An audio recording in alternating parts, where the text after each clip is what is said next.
Hello friends, तो welcome to my YouTube channel keep growing with Pooja ma'am. तो आज हम शुरू करते हैं डीपीएसपी की क्लास। ठीक है, ये सब ना एनसीईआरटी पे बेस्ड है। तो आज हम किसकी करते हैं, फंडामेंटल ड्यूटीज़ और डीपीएसपी हैं इसमें जो पूछे गए टीचिंग एग्जाम्स में, एनसीईआरटी बेस्ड हैं। ठीक है, तो लेट्स स्टार्ट। राज्य के नीति निर्देशक तत्व लिए गए हैं, तो कहाँ से लिए गए हैं? ये सब आयरलैंड के संविधान से। कहाँ से लिए गए हैं? आयरलैंड के संविधान से। और देखो, ये है भाग 4 में 36 से 51। किस में है? भाग 4 में 36 से 51। कहाँ है? भाग 4 में 36 से 51। ठीक है, तो हम आगे चलते हैं।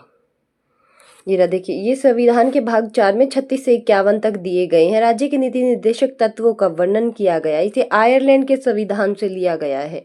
ठीक है, भारतीय संविधान के राज्य के नीति निर्देशक तत्वों के संदर्भ में निम्नलिखित में से कौन सा कथन सही है? वे किसी भी न्यायालय द्वारा परिवर्तनीय नहीं है। इन तत्वों को एक राज्य में कानून बनाने के लिए लागू किया जाता है। अनुच्छेद 51 संविधान के अंतिम निर्देशक तत्व व्यक्त करता है। यानी कि क्या कह रहा है कि इनमें से कौन सी स्टेटमेंट सही है? तो हम ऑप्शंस देख लेते हैं। पहले ये पढ़ तो लिया, अभी ये देखो, तो ये सब सही है। ये जो 36 है, ये जो आर्टिकल 51 है, ये अंतिम है। क्यों? 36 से 51 है तो ये अंतिम है ना, तो इसीलिए ये बिल्कुल ठीक है। राज्य में कानून बनाने लागू करने के लिए यस, ये भी सही है। और ये किसी भी न्यायालय द्वारा परिवर्तनीय नहीं है, ये भी बिल्कुल सही है। तो ये क्या है? ये तीनों स्टेटमेंट्स बिल्कुल सही हैं। क्या है? ये तीनों स्टेटमेंट्स बिल्कुल सही हैं। तो आंसर क्या होगा? 1, 2 और 3। ठीक है, ये देखो, हम पढ़ते हैं।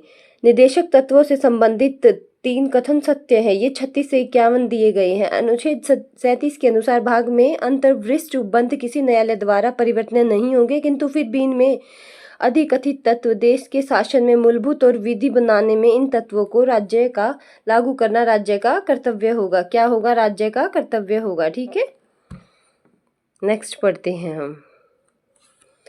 Which of the following directive principles of state policy is not mentioned in the Constitution of India? तो इन्होंने क्या कहा कि कौन सा स्टेट डीपीएसपी है जो मेंशन नहीं किया है? तो कौन कौन सा नहीं किया है इसमें देखो। नीति निर्देशक सिद्धांत भारतीय संविधान में जो मेंशन नहीं, यानी कि वर्णित नहीं, तो कौन सा नहीं है? समान न्याय और निःशुल्क विविध, ये तो है।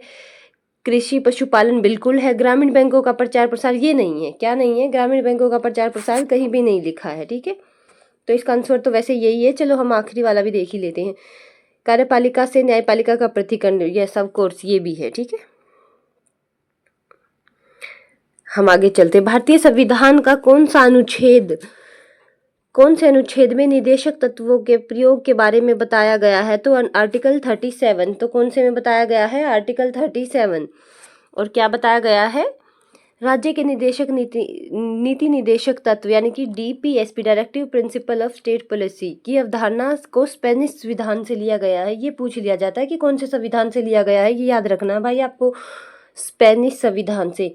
कौन से संविधान से? स्पेनिश संविधान से लिया गया है। ठीक है, और इसे आयरिश संविधान में शामिल किया गया था। देखो, हमने जो लिया है वो तो हमने आयरिश से लिया, लेकिन ये भी तो पूछ लिया जाता है भाई, जो आयरिश है उसने कहाँ से लिया? स्पेन से लिया है। ठीक है, स्पेनिश संविधान से। ये ट्रायंगल है, ध्यान रखना।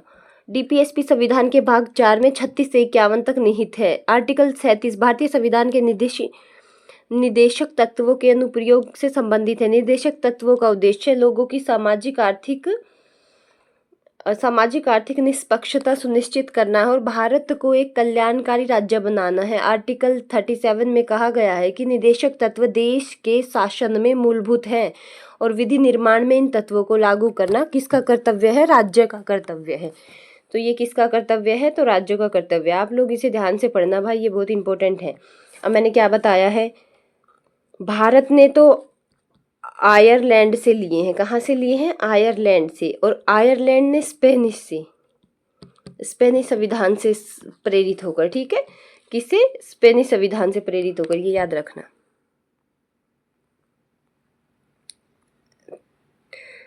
राज्य के नीति निर्देशक तत्व कहाँ से संविधान में लिए गए? तो कहाँ से लिए गए? आयरलैंड से। और आयरलैंड ने कहाँ से लिए है? स्पेन से, ठीक है।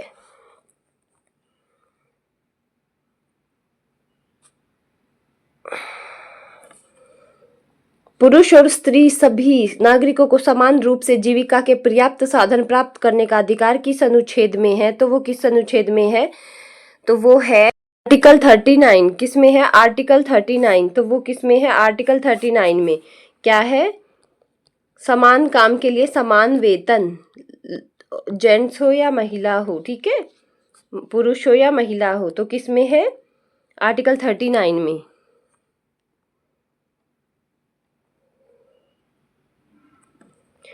कि संविधान संशोधन द्वारा पर्यावरण से संबंधित प्रावधान नीति निदेशक तत्वों को जोड़ा गया था। तो किसके द्वारा? 42वां संविधान संशोधन स्वर्ण सिंह समिति की सिफारिश से। किस संशोधन नीति के तत्वों पर मौलिक अधिकारों की वरीयता दी गई है, यानी कि किस में उनको दिया गया है? वो भी 42वें संविधान। तो ये देख लो कि लैंग्वेज ऐसी भी पूछ ली जाती है कि वरीयता किसे दी गई है, ठीक है। कौन सा कथन सत्य है? कानून बनाते समय निदेशक तत्वों का ध्यान रखना राज्य का कर्तव्य है। हाँ है। नीति निदेशक तत्वों को न्यायपालिका संरक्षण प्राप्त है? नहीं है, ये बिल्कुल भी नहीं है, क्योंकि ये मौलिक अधिकारों को प्राप्त है, इनको नहीं है, ठीक है। तो ये तो गलत है। ये देखो, न्यायालय द्वारा बाध्य प्राप्त है? नहीं, ये तीनों दोनों गलत है। निदेशक तत्वों को राज्य लागू करने के लिए बाध्य नहीं है। तो क्या है? कानून बनाते समय निदेशक तत्वों का ध्यान रखना राज्य का कर्तव्य है। आंसर होगा ए। निम्नलिखित में से राज्य नीति के कौन से निर्देशक सिद्धांत गांधीवादी सिद्धांतों पर आधारित है? तो कौन से हैं? आजीविका के पर्याप्त साधन, अधिकार सुरक्षित करना, अंतर्राष्ट्रीय शांति को बढ़ावा देना, या फिर ग्राम पंचायतों का गठन। तो क्या है? इसका आंसर यही है, ग्राम पंचायतों का गठन। ग्राम पंचायतों का गठन आर्टिकल किस में दिया गया है? गठन दिया गया है आर्टिकल 40 में, ठीक है। किस में दिया गया है? आर्टिकल 40 में। डीपीएसपी के मतलब आर्टिकल 40 में, ठीक है। ये देखो, ये लिख रखा मैंने। अनुच्छेद 40 में पंचायती राज को दिया गया है ग्राम पंचायतों को संगठित करना और उनके स्वशासी संस्थानों के रूप में कार्य करने के लिए पर्याप्त शक्तियां प्रदान करने के लिए कदम उठाने का निर्देश दिया गया है। क्या? आर्टिकल 40 में। और कब आए थे ये देख लो। 1992 के 73वें संवैधानिक संशोधन अधिनियम ने पंचायती राज संस्थानों को संवैधानिक दर्जा दिया है, जिससे विकेंद्रीकृत शासन के गांधीवादी दृष्टिकोण को लागू किया गया। ये तो पंचायतों को जो शक्तियां दी गई है, ये किसका विचार था? ये गांधी जी का विचार था, ठीक है। अब ग्रामीण भारत में 3 स्तरीय प्रणाली है, ग्राम पंचायत, पंचायत समिति और जिला परिषद, ठीक है। ये देखो, आर्टिकल 43 कुटीर उद्योगों को बढ़ावा देने के लिए, ये किसका? गांधी का है। ये किस में आता है? डीपीएसपी में। गांधीवादी विचार है ये भी। ये पूछ लिया जाएगा कि कुटीर उद्योगों का वर्णन किस अनुच्छेद में है? 43 में है। और नशीले पदार्थों का निषेध 47 में है। और गायों के वध को रोकथाम 48 में है। क्या है? 48 में। ये ध्यान रखना आप लोग, ठीक है। पंचायती राज से संबंधित महत्वपूर्ण अधिनियम कौन कौन से हैं? बलवंत राय कमेटी 1957 में आई थी। ये पूछ लिया जाता है कि बलवंत राय कमेटी कब आई थी? 1957 में। और इसने कितने स्तर बताए थे? इसने 3 स्तर पे दी थी। इसी की सिफारिश से हमारी अभी बनी हुई है, ठीक है। इससे पहले तो वैसे अशोक मेहता भी आई थी, उसने 2 दिए थे, बट वो मान्य नहीं है।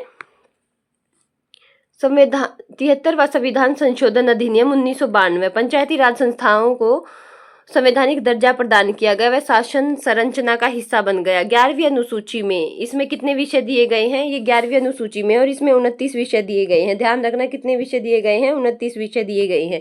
73वें संविधान संशोधन के माध्यम से पेश की गई है और सौंपे गए हैं कितने विषय? 29 विषय। अब हम आ गए हैं मौलिक कर्तव्यों में, ठीक है। फंडामेंटल ड्यूटीज के भी कुछ क्वेश्चंस हैं जो आए हुए हैं, ज्यादा नहीं पूछे जाते इनसे, तो आप वो कर लीजिए। शुरू करते हैं। भारत में प्रत्येक नागरिक के मूल कर्तव्य हमारे संविधान में निम्न में से किस संवैधानिक संशोधन द्वारा जोड़े गए हैं? तो वो किस संवैधानिक संशोधन द्वारा जोड़े गए हैं? 42वां, 44वां या 24वें संविधान संशोधन द्वारा, या इनमें से कोई नहीं, या इनमें से एक से अधिक। तो वो किसके द्वारा जोड़े गए हैं? जो भी हमारे संविधान में जोड़ा गया है ना, वो मोस्ट ऑफ याद रखना, वो किसके द्वारा जोड़ा गया है? 42वें संविधान द्वारा। और 42वां संविधान कब हुआ था? 1976 में। और इसके अकॉर्डिंग एक और संविधान आता है 44वां संविधान, तो वो कब हुआ था 1978 में। वो कब हुआ था 1978 में। ये देखो 42 से 44, 76 से 78, ठीक है। आगे चलते, ये देखो मौलिक कर्तव्य विचार रूस के संविधान से लिया गया है और 42वें संविधान संशोधन अधिनियम 1976 किसे स्वर्ण सिंह समिति की सिफारिश से, किसे स्वर्ण सिंह समिति की सिफारिशों से भाग 4A में रखा गया है। मूल रूप से मौलिक कर्तव्यों की संख्या 10 थी, लेकिन 86वें संविधान संशोधन अधिनियम 2002 के तहत इसमें एक और कर्तव्य जोड़ दिया गया। अब इनकी संख्या कितनी है, 11 है। और वो जो जोड़ा गया कर्तव्य वो कौन सा था, वो था 6 से 14 वर्ष तक के बच्चों की शिक्षा कंपलसरी कर दी कि माता पिता का कर्तव्य है, ठीक है। याद रखना आप लोग कि संविधान संशोधन अधिनियम ने भारतीय संविधान को मूल कर्तव्यों को जोड़ा। तो किसने जोड़ा भी पढ़ा हमने, 42वां संविधान संशोधन कब हुआ था 1976 में। तो कब हुआ था 1976 में। ये देखो, तो हम इसको पढ़ लेते हैं।